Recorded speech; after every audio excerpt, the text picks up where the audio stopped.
coming to you with a review on the Morphe 12 pan eyeshadow palettes.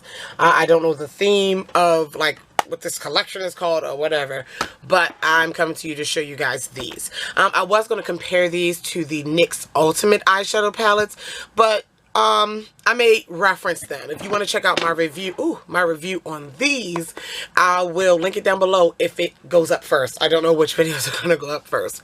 But anyway, I'm going to go ahead and talk about these. So, you guys know I love Morphe palettes and eyeshadows. So yeah, I decided to pick these up. I found out about these months ago that they came out, these 12 pan palettes. And I held off on getting them online till I went to IMATS. I was this close to buying them early, but I did not. And I got to IMATS and I purchased them. These retail for $14.99 on the website. So $15. It's cool with $15. And I was going to say something else. They always have coupon codes at Morphe, so you can usually get a discount on them. At IMATS, they were $12. So we're going to go with the $15 price tag because that's probably what other people are running back. Okay. So, they have 4 palettes, 4 themed of palettes. This is the 12S. I think they have possible names. This is the 12S. I think this is like Solar Summer or something. And these are warm shades. All of these shades have like a metallic-y satin finish to them. There are no mattes in this palette. So, that's the first one. Then you have the 12NB, which I'm not sure what that stands for either, but this is another neutral palette. You have a mixture of matte, shimmery shades in here. Yeah. All right. You have the 12Z, which is like their smoky situation, deep shades. Okay. And then you have the 12P, which is their bright, vibrant shades. Alright, so these palettes, I guess I purchased these at IMATS, so that was almost a month ago. Was a month ago-ish. Alright, do I like them? The overall situation, yes, I don't hate them. But now that I can't help but compare it to these NYX Ultimate, what's good for your money, and I'm going to bring you that. So, I'm going to go ahead, if I haven't done already, depending on how I edit this, insert swatches of each palette right now.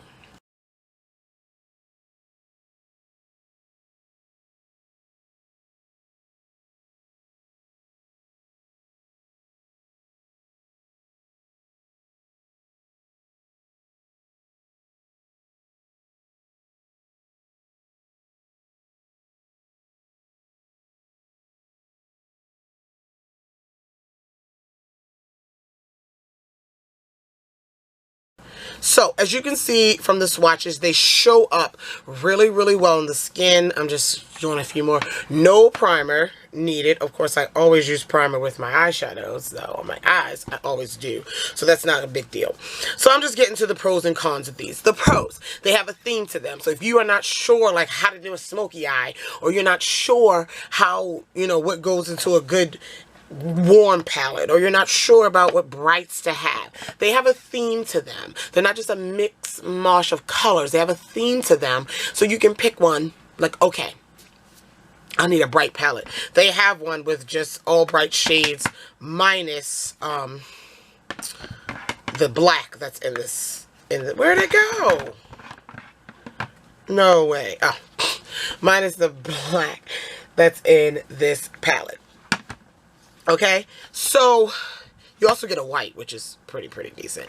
Alright, so the quality of these. I'm going to tell you now, the quality of the brights isn't as great as I want it to be. I feel as though the quality of like their larger palettes could be the same formula in my mind. It could be a placebo effect. But I feel like they're a little bit better in pigmentation and like color payoff than the other palettes. The other palettes, I don't have any issues with color payoff. It's just these brights, they're not as pigmented as I want them to be this super bright looking in the pan.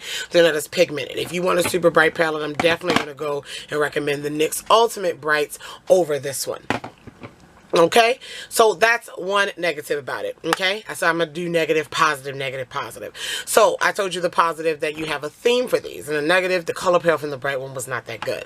Also, a positive, you're gonna go with the fact that they're $15. All right, that's not bad, but it's also, I guess I had to put that in the middle because you're talking $15, but then you're also talking online. So you're talking shipping. Morphe doesn't do free shipping until like $100. So you're paying a little bit more and you're only getting 12 shadows. And there are 12 pan palettes in like the drugstore. For NYX, you get 16 shades for $18. You don't have to pay shipping.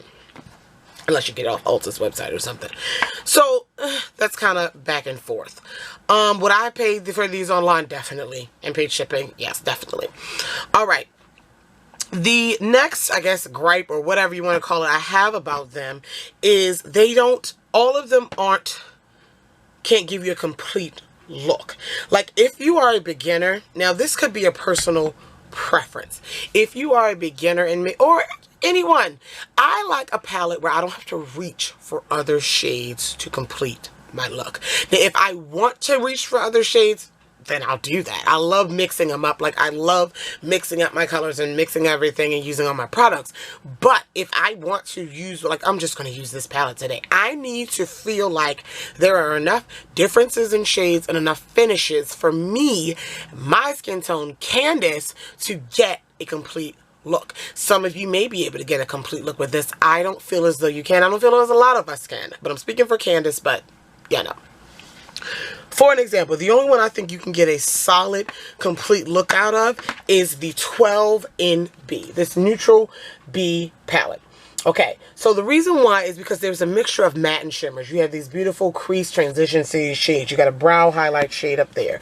There are different finishes, like I said, matte, shimmer. You have some in-between shades. It's going to be a pretty boring neutral look, but it'll be a complete look, okay?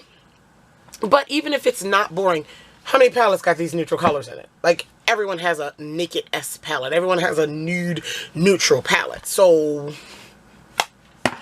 right? The other ones, for an example, this is the 12S. Everyone is the same finish. This satiny, shimmery. No. I mean, I guess you can do a complete satin shimmery look. There's also no, I guess it's like mid-tone, but it's like, there's not something right in the middle where I can just bring the look together. None of these are matte. They're all like that satin metallic. You can have a really satin metallic-y eye. Like, you need some matte to bring this together. I'm not getting it from that. With the brights, I mean, hello, you can do a complete bright look. I mean, you got a matte black, but a matte black and a matte white. So maybe if you're going for that all bright look, but if you're just using this palette as pops of color, you would have to bring this with something else. You would have to use this with something else. So, all right. And then the smoky palette, again, beautiful deep shades. Like, this is a beautiful smoky palette. Like, with smoky shades, the theme of it, but I do still feel like I would need to bring in another matte shade. I would need to bring in something else to complete this palette, this eye look. You got two duochromes in this palette, which bomb, or like iridescent-y. I get those. I always use those two interchangeably. I don't know if they're going to fly. You know my camera can't get them to fly. Beautiful shades. You got these two beautiful colors there. But as far as just like having a complete look, that's my gripe about this. And $15, and you got to pay shipping. Another gripe is there's no mirror. There's no mirror. Morphe's packaging is pretty damn cheap. I mean, the palettes are pretty damn cheap. Pretty damn cheap. I don't mind it per se because I rarely use the mirror in the palette, but it is still a negative because a lot of people do. And if I want to travel with this, all right, the palette is okay. I mean, so you know. Also, I know a lot of people talk about Morphe and repackaging and I'm not getting into that, but I would like if the ingredients were not on just the website, if they were on the package. The ingredients or a label, maybe a guide, maybe a name of shadows. Don't have to be a name of shadows maybe, but just something where this is not just so plain. Maybe the name of the palette. Or is this idea so you can reuse this palette? I don't know. But maybe the packaging, and I don't mind cheap packaging, but if I'm going to, I don't mind cheap packaging. Like with those bigger palettes. I don't know, but something small and compact. I think it should have a mirror and different things. Like putting a mirror in that big 35 palette or 35 make it really, really heavy, I guess. And I can understand if that doesn't have one, I guess. What is a piece of hair? Oh, cotton. I can understand, but these smaller ones, I think they should be more compact to travel. So I don't know, I was really excited about these. And like I said, the color payoff for the ones other than the brights is very decent. It's there. It's beautiful. I don't really have any issues. I really don't. I'm not going to lie to you with the colors. I don't have any issues except for that bright palette. But just for all the hassle it takes to get them and for like a complete look, I feel as though all the hassle it takes to get them and you get it minus the 12 MB, you're going to need to pull some other shadows in just to complete your look and to balance it out. I get it, and this could be for professionals. Like, I get it. And every palette doesn't have to be complete. It can just be a palette of brights and just be a palette of this, especially if you're a professional makeup artist. But if you are someone that just wants a good palette that you can get a complete look with, I doubt I may have professional makeup artists watching my channel, but you know what I'm saying? Like, the average person that's buying these is going to need a complete palette. That's all I'm going to say. So you can take what you want from that. I have the link to get these if you want to check them out on the website or even check out any other Morphe products on the website. I'll leave it down below, but now you know how I feel about them. So, if you check out my other review on the NYX Ultimates, you'll see how I feel about those. But if you have any questions, comments, concerns about any of these products mentioned in this video, feel free to leave them down below. I love you all, and I'll talk to you guys in the next one. Bye.